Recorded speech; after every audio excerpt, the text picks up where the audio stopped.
kuliah tamu pada hari ini adalah seperti yang sudah di hadapan kalian, ya kita ingin membangun mindset ya, dan membangun personal dari diri kalian ya di dalam apa itu kampus ya, bagaimana menggali ya apa itu kompetensi kalian sehingga nanti ya Anda akan lebih percaya diri ya. Jadi ini nanti yang akan disampaikan oleh Bu Cici. Silahkan Bu Cici.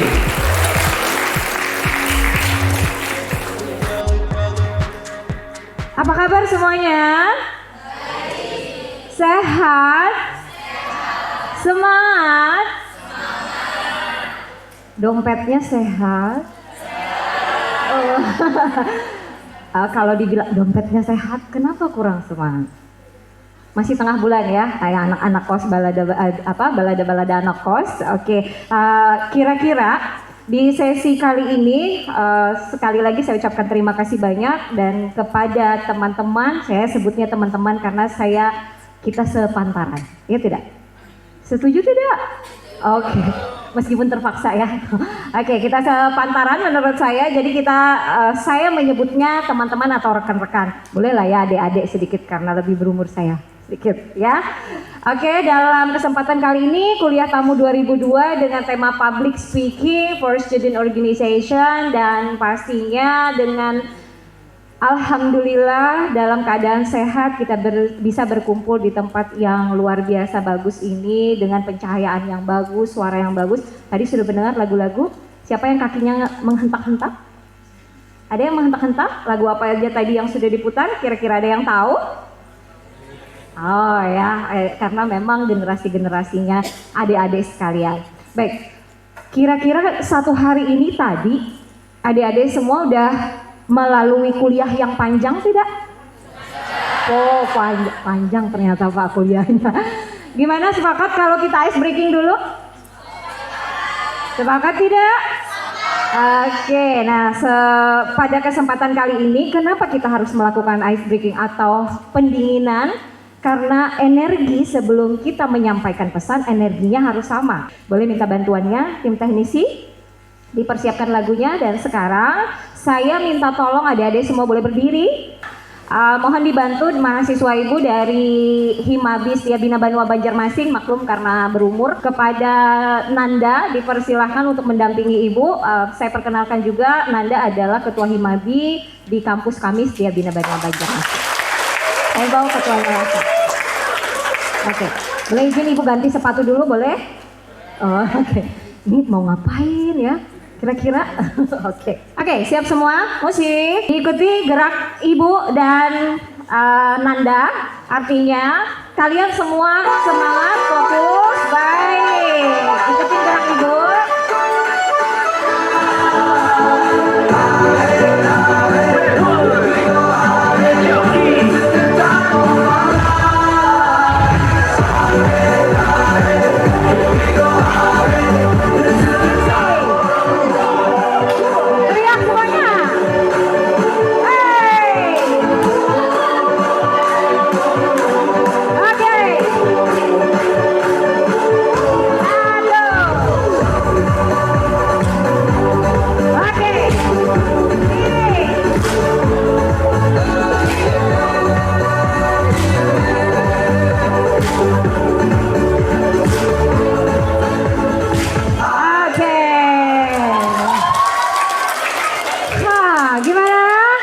Sudah mulai fokus?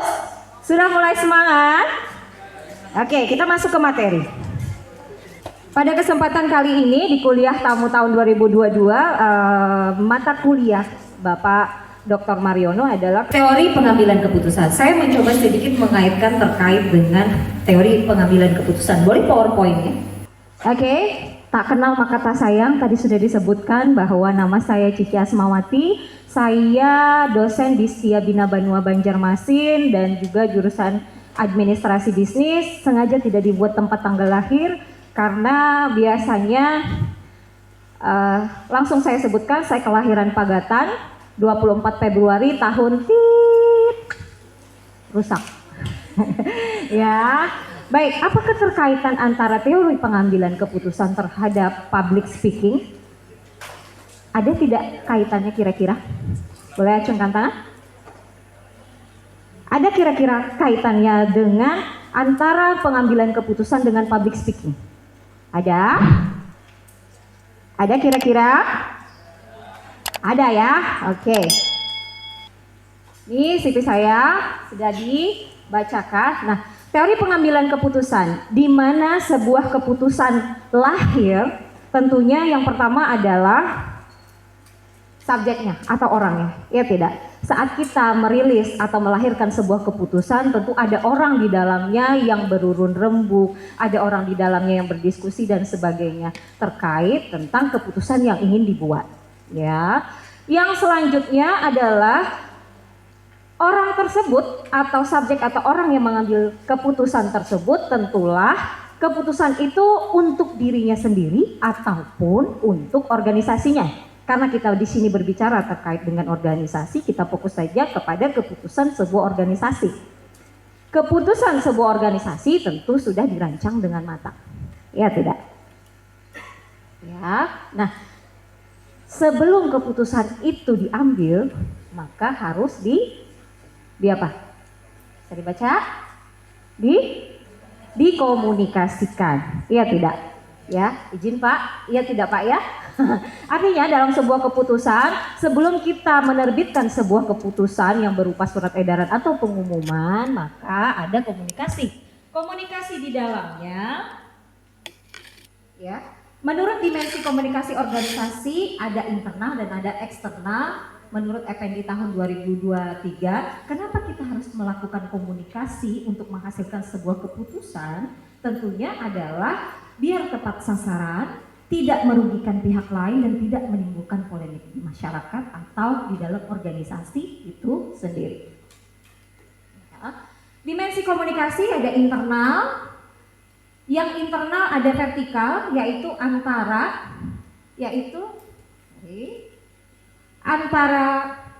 pimpinan dengan stafnya, antara ketua organisasi dengan anggota organisasi, dan yang selanjutnya dimensi komunikasi ada internal juga tadi vertikal, sekarang horizontal antara anggotanya. Dan yang selanjutnya dimensi komunikasi eksternal. Komunikasi eksternal adalah komunikasi antara pimpinan organisasi dengan khalayak di luar organisasi. Nah, jadi keterkaitan ini semuanya tentang bagaimana komunikasi di dalam organisasi tersebut.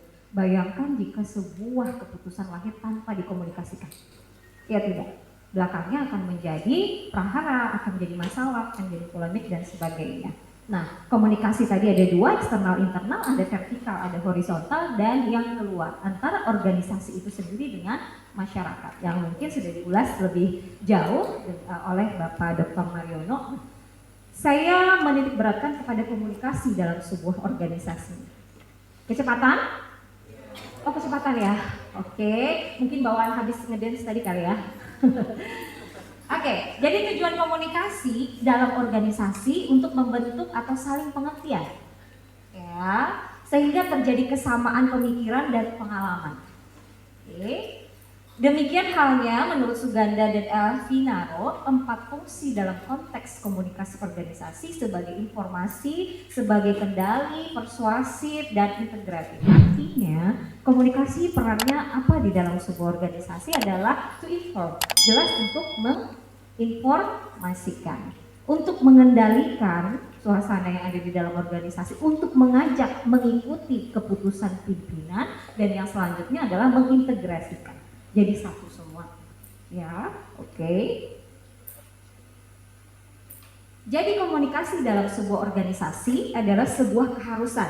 Interaksi anggota organisasi hanya dapat terlaksana dengan adanya komunikasi. Tentu di rumah pasti pakai komunikasi, ya, ya tidak. Artinya organisasi terkecil adalah lingkungan keluarga kita karena ada siapa? Ada leadernya, ayah atau ibu, adik-adik dan kita sendiri. Organisasi yang lebih besar membawa nama lembaga Anda, dosen, FISIP, ULR, jurusan administrasi bisnis adalah sebuah organisasi. Bagaimana tujuannya bisa tercapai? Yaitu melakukan komunikasi.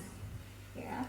Terkait dengan komunikasi, banyak orang yang bisa berkomunikasi, tapi belum tentu mereka efektif dalam penyampaian pesan yang dikomunikasikan. Ya. Maka pada kesempatan kali ini, Public Speaking for Student Organization, kita akan masuk kepada apa sih public speaking? Kita menyamakan persepsi bahwa public speaking adalah berbicara di depan atau di halayak umum. Ada beberapa literasi yang menyebutkan komunikasi lisan berupa pidato, ceramah, presentasi, dan jenis berbicara di depan umum yang jelas terstruktur. Kegiatan berbicara di depan umum untuk menyampaikan sebuah pesan yang dilakukan dengan teknik-teknik tertentu. Public speaking dapat diartikan menurut kamus Merriam-Webster adalah kalimat tersebut bisa dikatakan bahwa public speaking keterampilan yang dimiliki seseorang dalam berbicara, baik kelompok besar maupun kecil. Public speaking adalah komunikasi lisan, baik yang dilakukan secara bertatap muka di hadapan umum atau pada sekelompok orang tertentu. Oke. Yang selanjutnya, karakter public speaking. Karakter public speaking adalah bersifat formal. Sering sekali di acara-acara seperti ini, yang seperti ini pun disebut dengan public speaking. Bersifat formal, selalu direncanakan, selalu digunakan untuk menyampaikan ide tertentu, dan terdapat audiens tertentu yang menjadi sasaran dari komunikasi yang dilakukan. Tim manajemen menyiapkan tempat, menyiapkan sound, menyiapkan kalian, mengundang kalian dan sebagainya. Maka itu terstruktur. Ya, artinya kegiatan di sini adalah bagian daripada public speaking. Itu artinya bahwa public speaking di sini adalah skill. Ya, oke. Nah, tahukah kalian remaja zaman sekarang ada 7 life skill yang harus kalian miliki, ya, berdasarkan rangkuman daripada sebuah jurnal, yaitu 7 life skill penting yang wajib dipelajari oleh remaja. Yang pertama adalah komunikasi. Memiliki atau menduduki peringkat pertama life skill yang harus dimiliki oleh seorang remaja. Kalian masih remaja nggak sih? Masih remaja ya, oke. Berarti kalian nih yang harus memiliki beberapa life skill ini. Yang pertama adalah menduduki posisi teratas, yaitu komunikasi. Bagaimana komunikasi itu bisa bagus? Yang pertama adalah terlindung, mulai latihan public speaking. Ya, sering ikut forum-forum diskusi. Sering ikut pada saat organisasi, karena organisasi wadahnya kita untuk mengemukakan pendapat, untuk kita didengar dan melatih cara komunikasi kita. Yang selanjutnya, life skill yang harus kita penuhi adalah mengatur waktu. Nih, kaum rebahan. Ini zaman-zaman kaum rebahan, apalagi kalau sudah nonton drakor, PUBG, belum games-games yang lagi kekinian, ya kan? Langsung kade ingat di waktu, bahkan kuliah bisa kade turun. Iya kada? Yang selanjutnya adalah mengatur keuangan pribadi. Nah, Shopee Letter, siapa yang punya? Senyum-senyum semua, Shopee Letter, kartu kredit dan sebagainya. Ya, mengatur keuangan itu memang ada teknik dan teorinya sendiri, tidak akan saya jelaskan di sini. Kalau dari sisi analisa perbankan, karena kebetulan tadi belum dibaca, karir saya hampir separuh umur saya, habis lulus beberapa tahun saya berada atau bergerak di bidang perbankan. Saya adalah seorang banker dari customer service, teller, sampai dengan marketing. Yang dianalisa adalah masalah keuangan. Sekian persen untuk tabungan, sekian persen untuk biaya hidup, sekian persen untuk emergency cost atau biaya yang tiba-tiba harus dikeluarkan. Ya, nah jadi mengatur keuangan pribadi bagian daripada skill yang harus dimiliki. Oke, saya lanjutkan. Yang selanjutnya adalah menikmati hidup. Nih, jadi menikmati hidup itu menjadi salah satu life skill. Mungkin banyak yang stres zaman sekarang ya. Oke, yang selanjutnya, tujuan public speaking apa sih? Kira-kira tujuan public speaking yang pertama adalah memotivasi. pada saat Meridiana berbicara, Anda jangan patah semangat, jatuh 10, bangkit 11. Tujuannya apa? Memotivasi Anda semua pada saat Anda lagi lemes, Anda lagi di lagi bad mood dan sebagainya. Jadi yang pertama tujuan public speaking adalah memotivasi. Yang kedua adalah memberikan informasi. Sekedar memberikan informasi. Bapak Ibu yang terhormat, Bapak Ibu undangan yang terhormat, dipersilakan duduk di pintu sebelah kiri. Hanya sebatas memberikan informasi. Ya, yang selanjutnya adalah persuasi, mempengaruhi atau mengajak. Ya, mengajak. Ayo semuanya kena lah bubuhan pian, bla bla bla bla bla bla bla bla bla bla. Tentu yang selanjutnya adalah menghibur. Stand up comedy itu salah satu daripada public speaking. Bagaimana membuat orang tertawa, bagaimana membuat orang terhibur dengan durasi yang singkat tapi mengena. Nah, itu terstruktur. Nah, tentu di tujuan public speaking yang ada di sini punya level-level tertentu. Yang paling tinggi adalah bagaimana orang bisa mengikuti apa kata kita. Bagaimana orang bisa termotivasi dengan apa yang kita sampaikan. Bagaimana orang bisa mendapat informasi dengan apa yang kita sampaikan, dan yang selanjutnya merasa terhibur dengan apa yang kita sampaikan.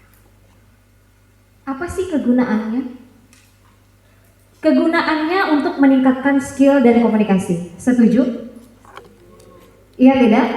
Banyak yang bisa berkomunikasi ya tidak? Banyak ya?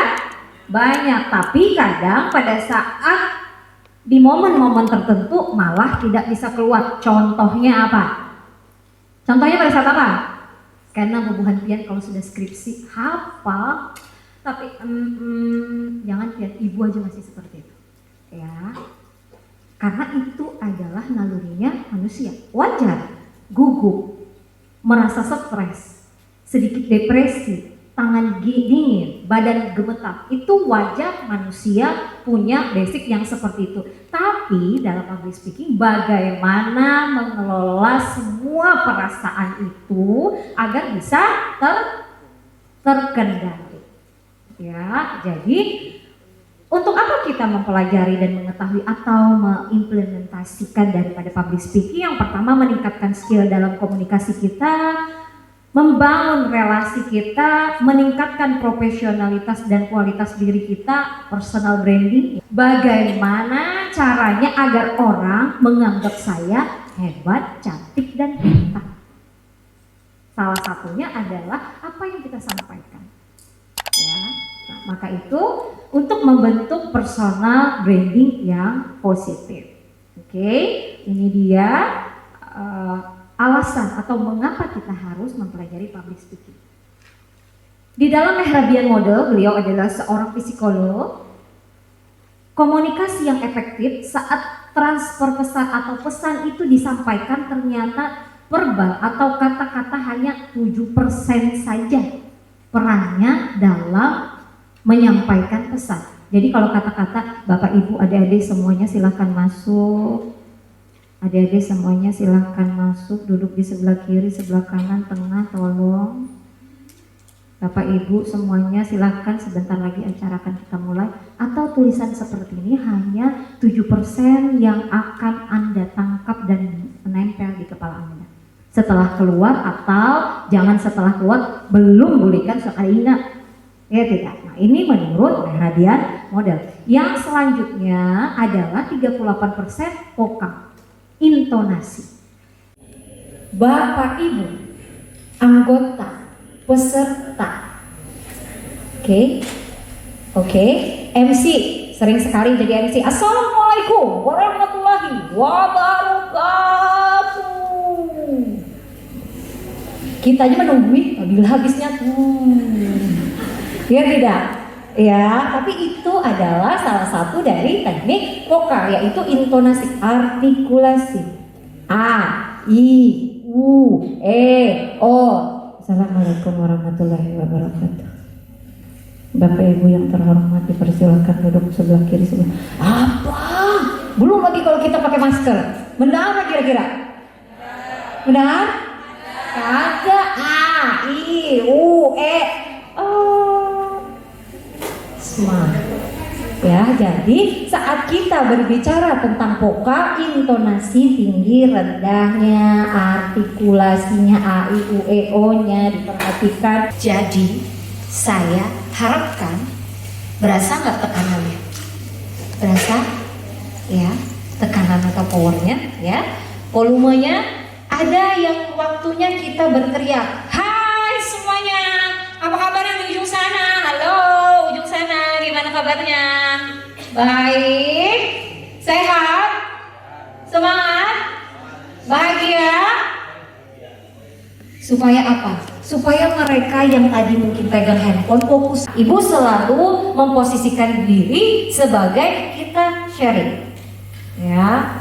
Apalagi kalau menjadi narasumber. Siapa tahu kalian ternyata ada yang MC handal. Ibu kan udah dibayar untuk meng-MC.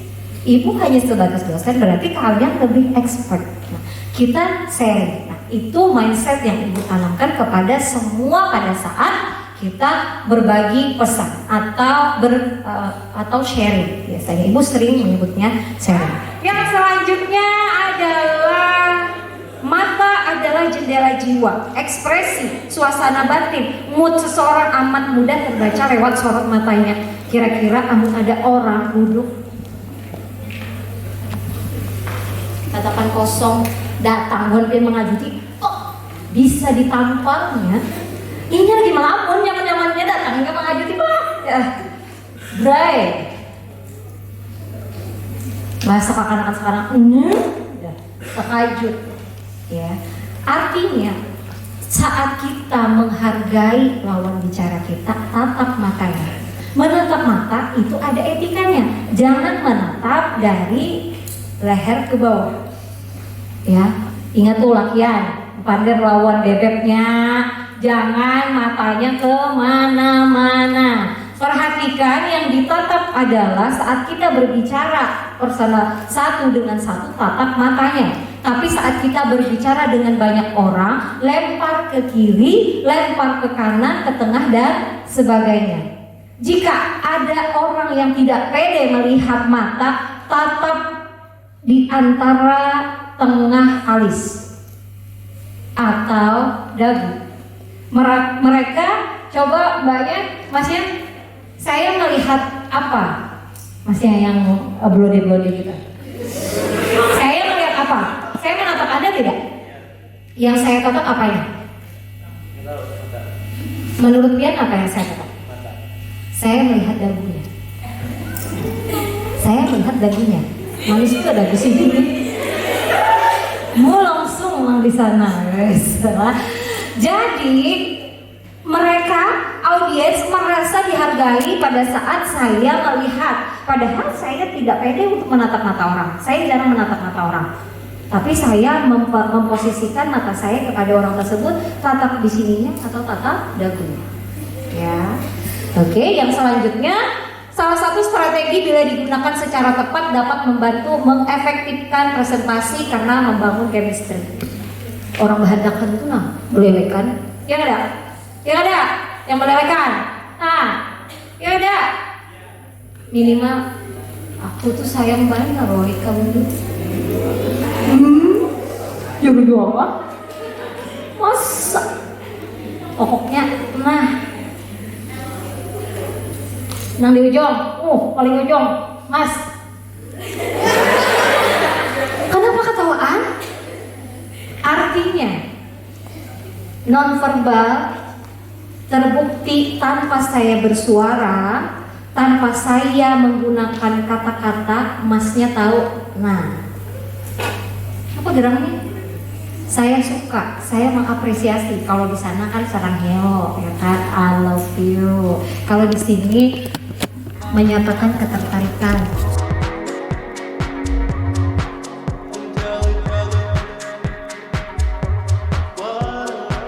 Public speaking. Yeah. Public speaking. Yeah. Public speaking. Yeah. Yeah.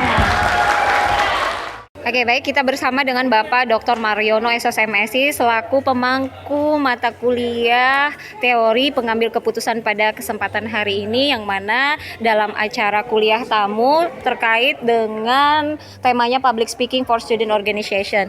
Kira-kira gimana nih Pak tanggapannya setelah mahasiswa mendapatkan sharing tentang public speaking ini? Harapan saya ya selaku pengampu mata kuliah teori pengambilan keputusan ya, kedepannya mahasiswa ini mampu ya di dalam berpresentasi ya, berdiskusi ya pada saat kita di ruang perkuliahan atau di mata kuliah ya, setiap mata kuliah ya itu mereka memiliki kepercayaan diri Ya, betul. ya, kepercayaan diri ya, memiliki keterampilan ya. Saya meyakini mahasiswa memiliki tingkat kepercayaan diri ya, memiliki tambahan pengetahuan ya, dan nanti akan lebih mantap ya pada saat mereka nanti akan berbicara ya, khususnya di publik ya. Terima kasih Pak. Halo semuanya, sebelumnya perkenalkan nama saya Nur Aina dari Prodi Administrasi Bisnis Angkatan 2020. Untuk apa saja yang saya dapatkan, pastinya pertama tuh ilmu. Setelah itu saya tuh lebih percaya diri lagi atas apa semua yang materi yang sudah beliau berikan yang tadi. Setelah itu saya bakal mencoba untuk mengamalkan, sekiranya saya bisa lebih percaya diri lagi untuk menghadapi orang-orang yang ada di sekitar.